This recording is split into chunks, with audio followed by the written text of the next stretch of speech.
Robert Plant, welcome to Q. Thank you. So I think what we're going to do today is we're going to listen to some music together. Some of it music you've made, and some of it you haven't made. And I'm excited to play some of it for you. I'm going to start out with music you have made. This is from your new album, Carry Fire. Take a listen to this.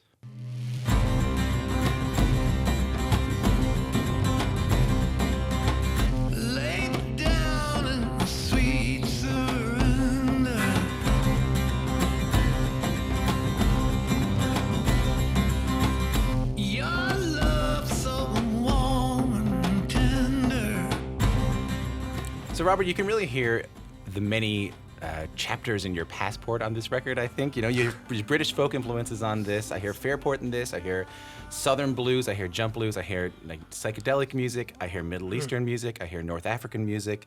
I hear trip hop in there as well. Is it fair to say that the theme of this record in some ways is crossing borders musically and in person? Not at all. There's no theme. It's just the personality that we possess. As a group of musicians who've all come up through to be together from different areas of music, different threads and, different arteries of music, really.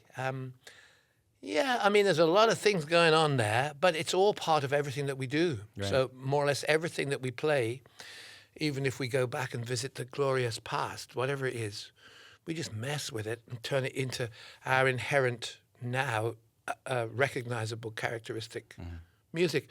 Now, in the last 38 years since John passed away, I've done 100 different things with 1,000 different people. And every time I've gone on these little adventures, I've tried to make it as bright and sparkly as possible so that everybody is really totally transfixed with what we're trying to do. And the thing about this combination of people is there's a joy about it. So when you hear that there, you talk about all those things that it is. Well, basically, it's just getting it out, and it's jaunty. And the lyric is, it's precocious, and it's great because it's an audacity to say, lay down in sweet surrender, Really, I should be talking about something else altogether now. But I like the idea of it because it resonates with me as a guy, and the music and the whole thread and the weave between us all is very, very natural. And it is everything. We work together in West Africa, and we've been all over the planet, and we brought loads of stuff to the table.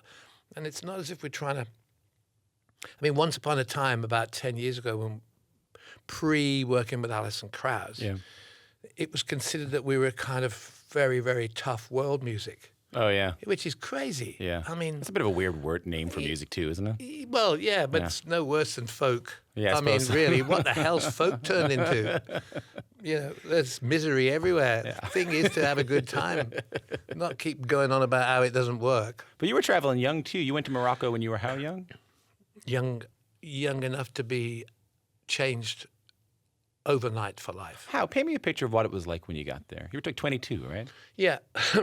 Well, bear in mind that I'm from the west side of the European landmass, so there's a lot of movement that is between peoples all the time. So by the time I was 22, I played in France a lot, Holland, Belgium. I'd seen North African culture in another place, but I'd never seen it in its own place. And that was the thing. It was just spectacular to see the whole deal about going into different cultures. Even if you go from here, from Toronto to, say, I don't know, Richmond, Virginia, or New Orleans, or Newfoundland, where I'm from. Really a fishing community on the east coast of the country with its own ballads and songs. And everything very different, Yeah. So really, the shifts are the shifts. But when you get to a country like Morocco, that's always been struggling with itself as far as the rest of the Arab world goes, because it's maintaining by design its own kind of independence from all that other stuff. And, I just melted into the streets. I melted into every doorway that was playing yet another piece of dramatic music from Kulthum, or from the music of Cairo, the orchestrated stuff, or from some amazing. It sounded like a bunch of Tuareg building a shed in the back of somewhere, and that was stuff from in the High Atlas. So by the time we'd got to Presence in Led Zepp, I was writing lyrics to things like Achilles' Last Stand, praying to get back to that, and to get away from this extreme sort of consumer culture that we're all in, and where the mighty arms of Atlas hold the heavens from the earth. I wanted to go back to that because there's a piece in the middle of the marketplace that, believe it or not, that you ain't going to find many places. And you have since then, hey? I mean, all the time. Yeah. I mean, Constantly. You've stayed out of the penthouses of the world, for the most part. Well, I don't know what they were built for. Maybe they were built for somebody who's running a weird show just south of here. Yeah. But goodness knows, everybody kind of has to take on some personality which they're not immediately born to if you go into that other zone. Well, that's what Twain said, isn't it? That travel is fatal to bigotry and prejudice. Yeah. Yeah. Well, it's a good. It's a very wholesome idea, but I don't know whether it's true now. He had a good brain, old Mark Twain. Yeah, he did. Had a couple of good lines every now and then. Yeah. I want you to take a listen to something else. This is from 1969.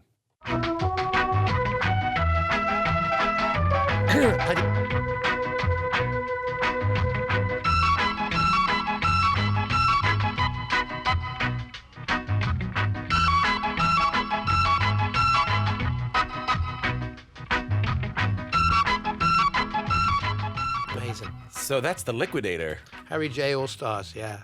the unofficial theme song of your beloved soccer team, right?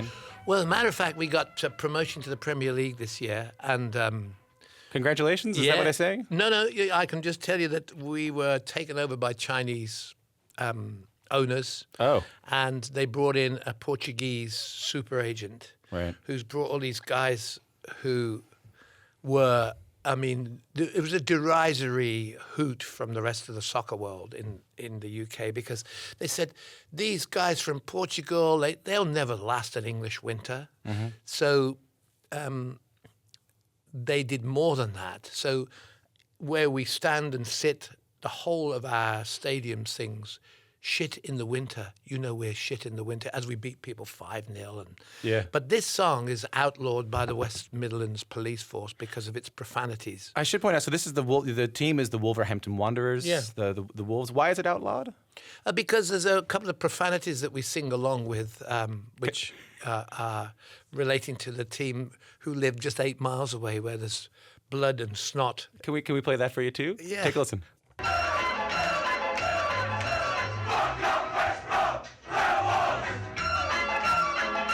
Start the day. Yeah. So that's the rival team. Who are West Brom? Why should they? I'll say F off. Oh, because they're just. Well, their ground is known as the creme, Right. you know, and they're known as the shite, and it's because they're too close to us. We can't breathe, Yeah. because they're Brummies and we're all black country.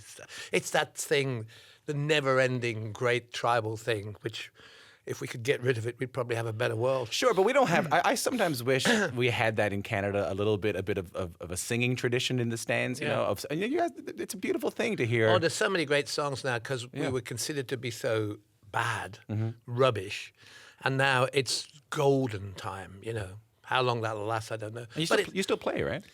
On a Wednesday, if I'm lucky, yeah. Yeah. You know, With who? with all my mates in the school gym. Yeah. In the village. Like your old buddies? Well, they're not that old. You know what I mean? Your friends Yeah. from days of yore? Friends of days of now. Yeah, Yeah. But we don't do walking football. You still got to move a bit. But fortunately, I can get tagged when I start getting a little bit antiquarian. They don't go easy on you because you're Robert Plant? No, they know me. Right. So whoever that other guy is, that guy that's talking to you, perhaps I might be that other guy now. Yeah. Or I could be the guy back there. That must be nice, hey? Or a melange. That must be nice, though. Whatever it is, it's working for me. This is Almost. This is another track from Carry Fire. Take a listen to this. Ain't trying to think my words, so they build themselves a wall. They build it big and long and tall.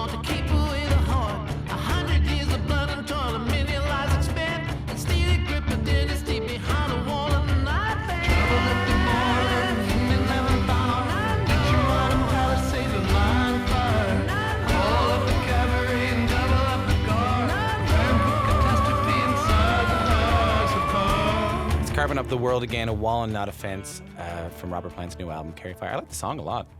Yeah. It's not. I mean, it's getting a lot of attention, I think, because of the "A Wall, Not a Fence," which is a line from one of Donald Trump's speeches that I heard him say. But it's a lot. It's about a lot more than that. Yeah. You kind of go through history about all the many times that we, as humanity, have sort of held ourselves in, walled ourselves in instead of bridging. What made you want to write a song like this? Well, it's evident everywhere, but, take the Narragansetts, the Indians down on the New England and stuff. Yeah. When they brought out the turkey and the corn for the Puritans who were escaping religious persecution from England, it didn't take long before this great amalgamum of humankind became avaricious.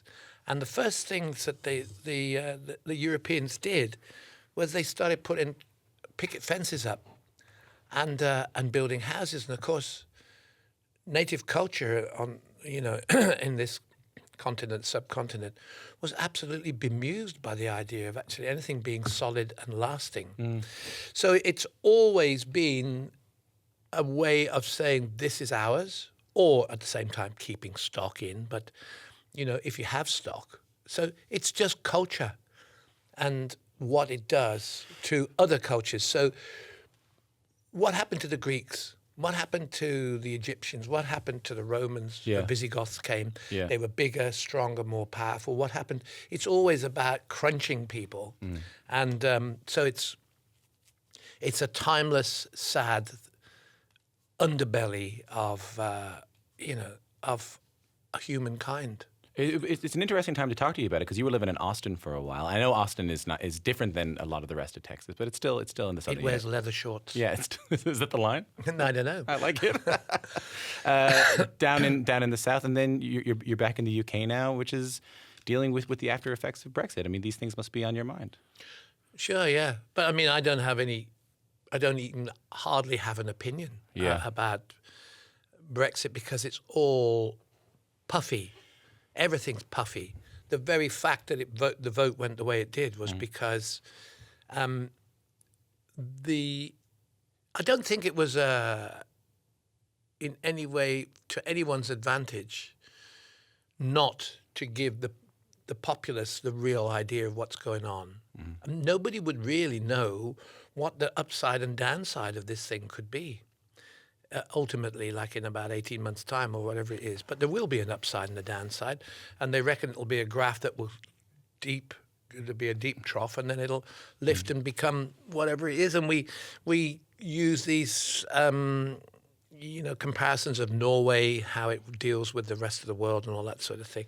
There's all these things going on and over there, and there's misinformation, and then there's the personality complexes with various people in the government. It's a when you go back to UK and you see how it works between us all there as an island race, and then you see the kind of individuals in Europe, and you see what's happening in Italy, and what's happening in Hungary and Poland and stuff like that. You know that it's just more mess. Yeah. But how you go through that is. It's anybody's guess. I have no idea. But does it feel? Yeah, I know. Me neither. Does it feel like a time of upheaval though? Because I know when your band was starting out in the late 1960s, there was. I mean, Nixon was in power. You had the civil rights movement. You had the Vietnam War. It was another time of sort of great social upheaval. Does it feel like that to you? Well, I'm an antiquarian now. I'm an old guy, so I'd look at it. Not an octogenarian. Not but yet, antiquarian. no. I'm waiting for that, actually. I'd like to think that it doesn't smell of wee-wee when I get there, but whatever it might be. Right now I'm flexing my triceps, if I can find them still. But I think really in the late 60s, all over France, everywhere, there was a riot going on. And the youth culture, the subculture was making itself heard in very direct terms, and there was a huge movement everywhere here, as much as there was in San Francisco, really, to change the corruption and the whole dominance of, right-wing fascist control of societies. And I don't know how that pans out now here. I don't know whether or not because of the way that contemporary communications have changed and the great world of, the whole isolation of each individual now in their own little world space. Are you a phone guy? Do you have a phone and all I that? certainly do, but that's how I know who we may have signed this week for our soccer team. I see. I go to the website. Yeah, that's right. That's why you have it.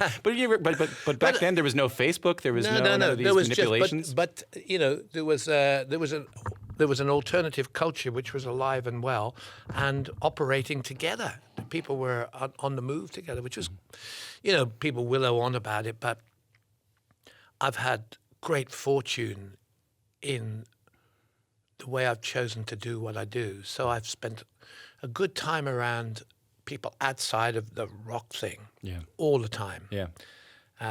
So I can say that I did a Lampedusa tour last winter with Emmylou and Steve Earle and the Carton Kids, and Joan Baez came and played with us. And it could be like a bunch of old folkies and beatniks. Yeah, and the Milk Carton Kids. And I'm seeing them next week. Actually. How good are they? Hey? Brilliant. I hung out with those guys a couple of times. We played a few festivals together. Yeah, they're lovely. I'm sure you had to go into detox afterwards. Yeah, we had a couple of big nights. Yeah. They come into. We're doing Arroyo Seco next week, and so are they the day before. I'll say hello for me. Yeah, I will. So the thing is, you could enunciate, you could put words together and people would take it or leave it. There was a great thing with the beginnings of FM radio where FM radio came alive because it had an audience. And the audience wanted some reaction. They wanted something to be a part of the kind of the weave between peoples in different towns and cities that would... It was a clarion, really. Yeah.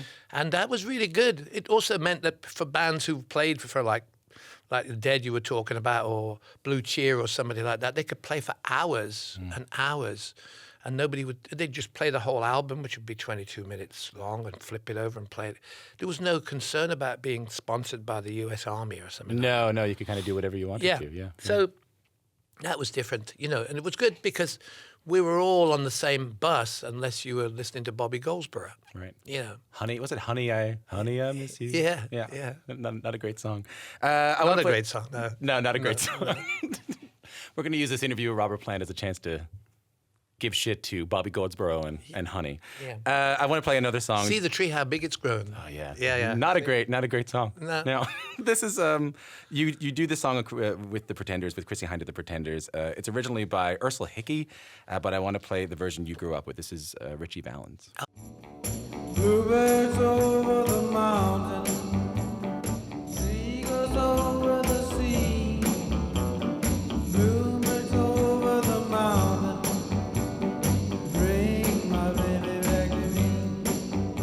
How beautiful is that, hey? Stunning. And then this is the version from your record.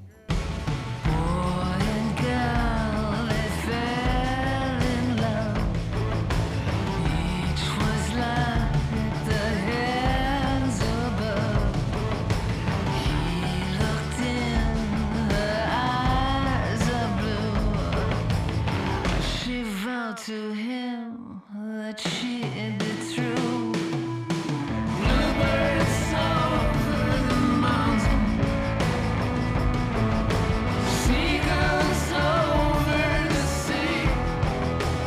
Robert Plant, that's Bluebirds Over the Mountain from your Carry Fire record. Is it fair to say that through all the traveling you've done, all the people you met, all the influences that you've had over the years, at the core of everything you do is still that 50s rock and roll, that music that you grew up with? Well, it's sultry. I mean, listen to her there. She's doing it. And matter of fact, thinking about it, that would have been one song that if it had got any play on the radio anywhere, might have been a song that people could have sung along with at festivals. Yeah. Because it's all about simplistic melody there. So that is, and yeah, it's true that we were talking about it on the way over here. In the middle of all the kind of grind and grunge and extended diagonals that I like to play with, Right. I do. The more outside influences. Yeah, the more, I like yeah. to put in it some kind of sweet melody. You know, as you can see, it's having a resounding effect. Yeah, I know. I can tell you still love it, you know? Yeah, absolutely, yeah. Do you still listen to it at home, that old music? I listen really to everything. Yeah. You know, Yeah. But do you still I put don't- on the odd Richie Valens cut, the odd Buddy Holly cut or something? Well, like you know, that? yeah, some of the early Holly and the Hills stuff with Bob Montgomery is great. The stuff that he did, it's strange, really, because I demanded from our agent that we can play in Lubbock, Texas, on the next leg in September. Yeah. Because I went there years ago, and it's Holly's birthplace, and you can just go straight across into New Mexico to Clovis, where he cut his records. And his early recordings, he was just. If you take away all the stuff that you know is the glitter of his stuff, Yeah. because you can hear something too often, you know. But if you go and dig in, his sense of and you would never believe what a wildcat he was. I mean, I know some stories about him, and I got from Little Richard once upon a time, which, I mean, it was great stuff, great songs, great playing. And Are these the kind of stories that you're going to have to tell me when the microphones are off? Is that kind of thing? no, I'm going to wait. I'm going to use them in my book and pretend it was me. You've been digging back into some older material these days. You played Hot Dog recently. That was the first song I learned on the banjo when I was 15 years old. Because I knew your band so well. I knew Led Zeppelin so well. And I was one of the, I'm trying to not let it be known, but I had the T-shirts and the whole thing and all the records. And I watched The Song Remains the Same on DVD that I made my dad buy me and stuff like that, you know? And when Sorry about the shirt. Yeah. it didn't look as good on me. No, it wouldn't look so good on me now, really. No, I found myself hearing the "Oh Brother, Where Art Thou" soundtrack, and realizing, oh my God, Norman Blake and all this stuff. This is what bluegrass is, but I didn't really know how to play any of it. So I knew there was a Led Zeppelin bluegrassy country song. Yeah, yeah. And I learned to play a hot dog, and it was my band's first song we ever played live. Well, you know, the thing about In Through the Outdoor was, I think we were quite, we were absolutely dumbfounded by the idea of British punk having some kind of revelatory gift that put us into the shadows, because we had been raised on stuff that was far wilder than, you know, never mind the bollocks. It was like we were capable of, never mind Richie Valens, but there's so much wild rock and roll that we were raised on. Yeah. Not the glitzy stuff, No. far away from Neil Sedaka and all that, but so that's why we did things like Wearing and Tearing and Ozone Baby on that record. Yeah. Because we knew how to make that shit up, really. But we were so busy trying to write 8-minute epics about crossing the Atlas Mountains that we forgot all about maybe the Phantom on Dot Records in 1959 singing Love Me for the best part of 1 minute 43 seconds. Right. Did you run into Chrissie Hynde and the Pretenders, these people who were making punk rock in London around that time, and the Damned and bands like that? Did you see them around? Well, You guys were the biggest band in the world, and they were playing clubs. No, you know? no, it didn't work like that. We were over, Right. really. Jimmy and I went to a couple of punk clubs to see the Damned because they were, when Nick Lowe produced that album with Fan Club and New Rose, it was just, that was brilliant stuff. Because it had substance and it also had a melody. It had so much drive about it. That was where things needed to go.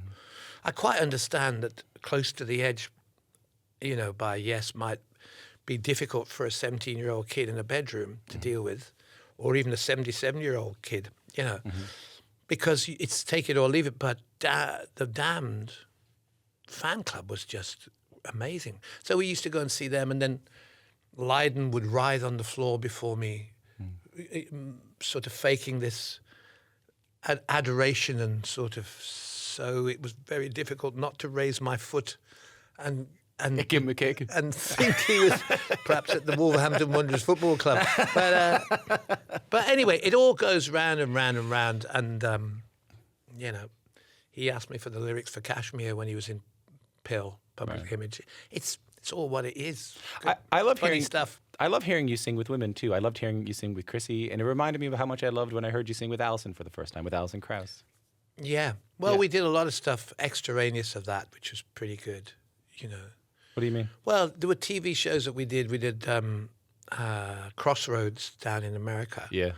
which was great because I did The Boy Who Wouldn't Sow Corn, and she did Black Dog on her own and stuff. It was very funny. Alison did Black Dog? Yeah, Oh, yeah. cool. It was really, and it was very early on. It was, I don't know whether we'd started Raising Sand, but everything about it generally was either comical or petrifyingly nerve-wracking for me to sing with such sort of structure, because I'm so used to being up the front and singing whatever I want to Or sing. wailing. You can get up in the front and kind of wail, man. Yeah, well, yeah, but you can't do that with Alison because you've got to hold these parts. I think that's what I loved about it. I loved my favorite track on the Raising Sand record was your version of Rolly Sally's song of Killing the Yeah, Blues. that's a tough song to sing. It had to have been because Yeah. I'm so used to, with all respect to you, I'm so used to Black Dog Robert Plant, you know? Ooh, yeah. I'm like, it's compare and contrast. My favorite Robert Plant and Alison Krauss song is Killing the Blues. My favorite Led Zeppelin song is Since I've Been Loving You. Yeah. Like they could not be two more separate ways of you expressing yourself vocally, you know? No, but I mean that's what I do. You know, if I did the same thing all the time, I'd be in a band that's doing really well. Oh dear. But I want to talk to me more about that subtlety. I'm more interested in why singing subtly can be sometimes harder. Well, take the Rain song in Zepp. That was really, if you think about it, I was 23, I suppose. Jimmy was 50. No, 27 or whatever it was. We were working in all sorts of areas, and you cut your cloth accordingly.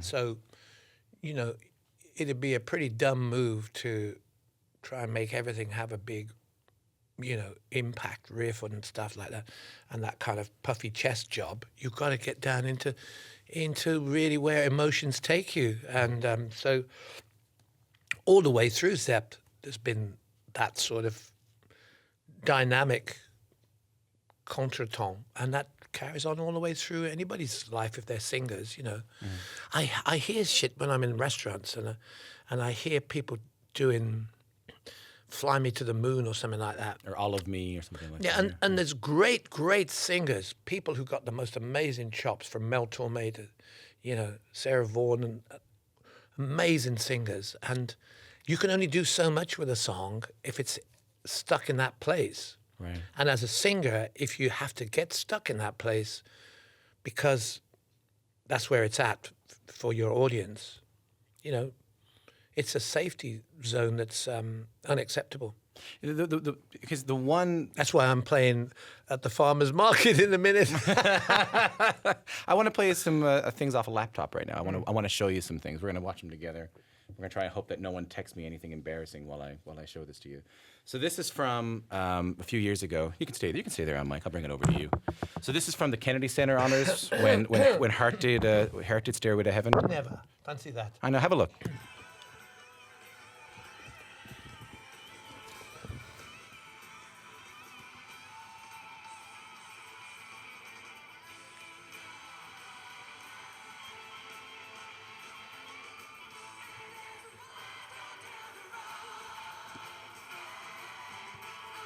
I love that choir.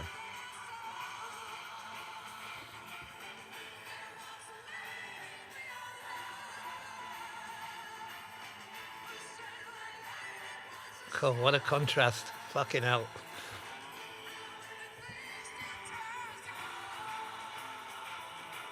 And Jason's so good. I love David Letterman over there too. Isn't that great? So what was going through your...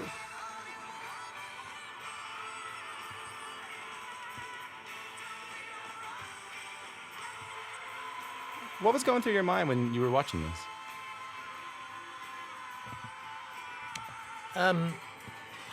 How much had been lost and how this great glorification was so far away from the initial intention of the song, and and the way that time modifies, and these are occasions which celebrate, you know,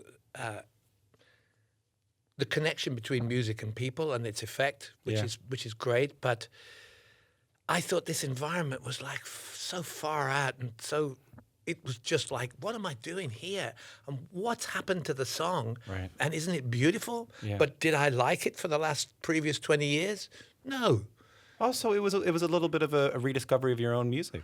No, it was just all those different feelings coming at the same time. Because you were quite moved in the video. Absolutely, yeah. I'm in floods. It's a good job they didn't play the Lemon song. But, the thing is, it's like, what the hell has happened to everything? And how beautiful was that in its first conceptually, to achieve a song, to take it from start to finish in that sort of almost symphonic build, even with the fact it gets faster, it's great. Intentional sort of drama and all that is super, but it's kind of, I'd gone so far away from the whole idea of bow ties and evening dress and celebrating Led Zepp like that. Yeah. Because we were the guys that weren't allowed into bars because they didn't like the look of us. And we were given the keys to the city of Memphis, Tennessee by the mayor at 7 p.m. on stage and under house arrest at 10 p.m. Right. So there you are being celebrated as not the establishment, but... Well, it doesn't matter. Establishment can be really good. Look at Robert De Niro. Yeah. He's doing a great job using the establishment as a clarion. It's twice I've said that today. I haven't thought about that word for years. What's your relationship with the song now, with Stairway Now? I don't know. It's like a relative of mine somewhere. Yeah.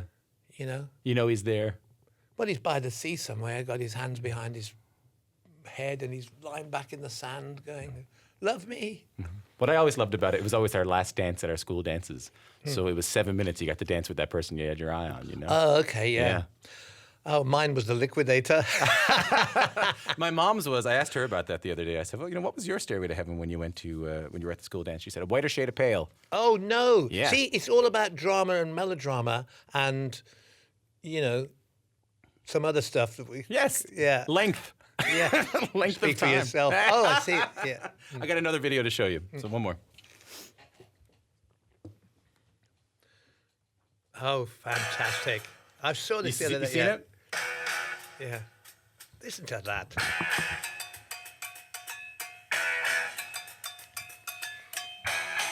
Yeah.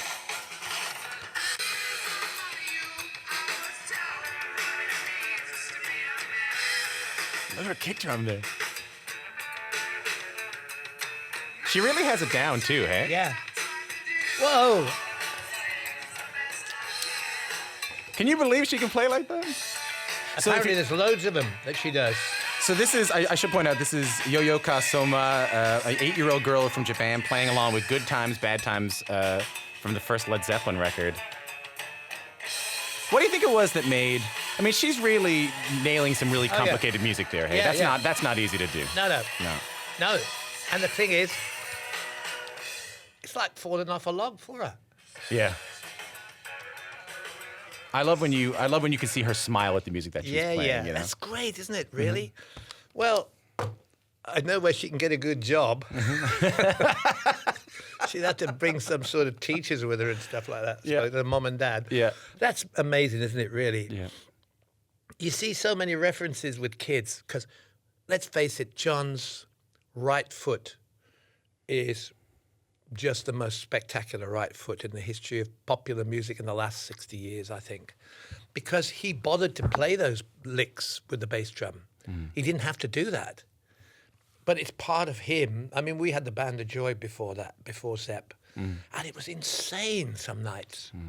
What we would do with my sort of ad-lib vocal shit and all that, and him doing that, it was just amazing, and continued to be so all the way through. Because he was influenced by so many different players, and, when I first met him, he was in a kind of beat group, but he was also the singer mostly as well. So, I mean, it's in those... How was his voice? Was it good? Brilliant, yeah. He was a really good singer. Yeah. In fact, toward the end of our time together, he used to say, I don't want to I don't want to play the drums anymore. We're only going to play the same old shit. He said, I want to sing. You play the drums. I said, okay, yeah, I'll do that. And then the other guys went, oh, no. So Bonzo would go up the front and start singing Everly Brothers songs. Yeah. And I'd try and be Simon Kirke. Yeah. It was very funny. What do you think? Well, what does it say to you that she's 8 years old in Japan and in the sense of joy over her face? You can't fake that kind of thing. You know, she still loves Led Zeppelin. She still loves. But that's a technically your music. really difficult thing to do. Yeah. There are one or two drummers who became singers, apart from John. Yeah. Who you put them behind a drum kit, and they just can't do that. Yeah. That's just really, really neat. And that was the first kind of poppy song that we wrote in Zeppelin, really. From there on, it was downhill all the way. But what does it say to you that there's 8-year-olds who still are moved by Led Zeppelin? That there are 15-year-olds still moved by Led Zeppelin in 2018?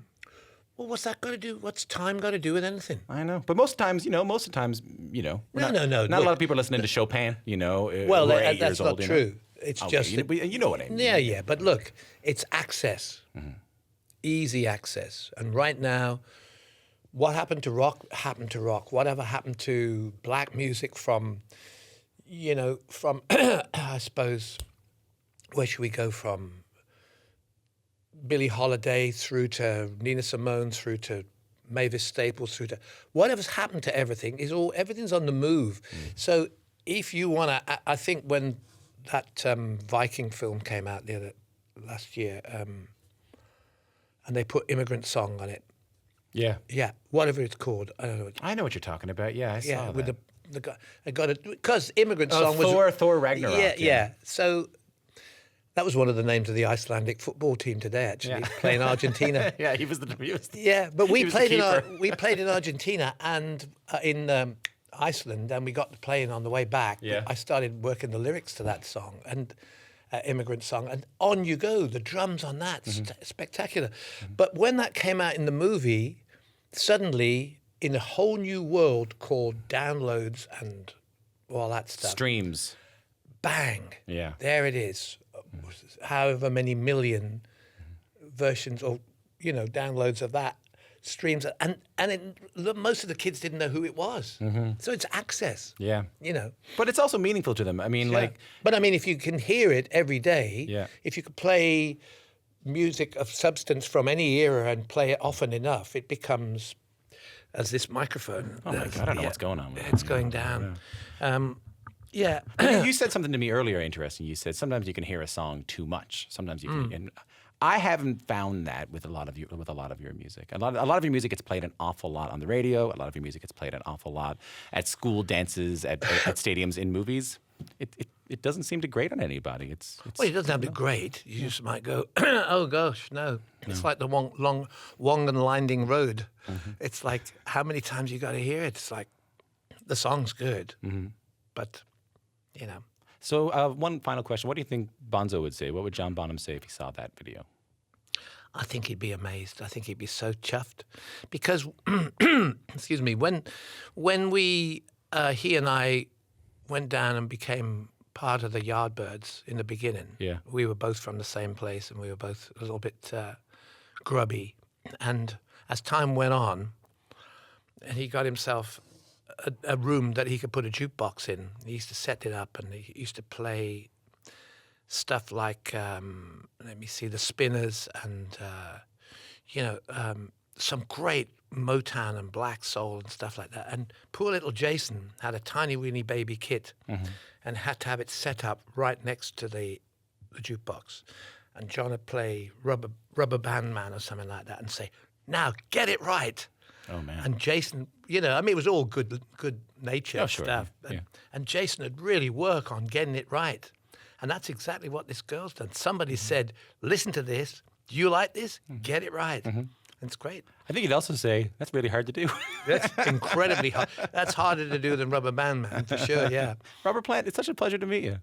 Fine, thank you. Same to you. Bit of a trip, but nice to meet you. Yeah, well, you can do any trip you like, really. I did. Yeah, right.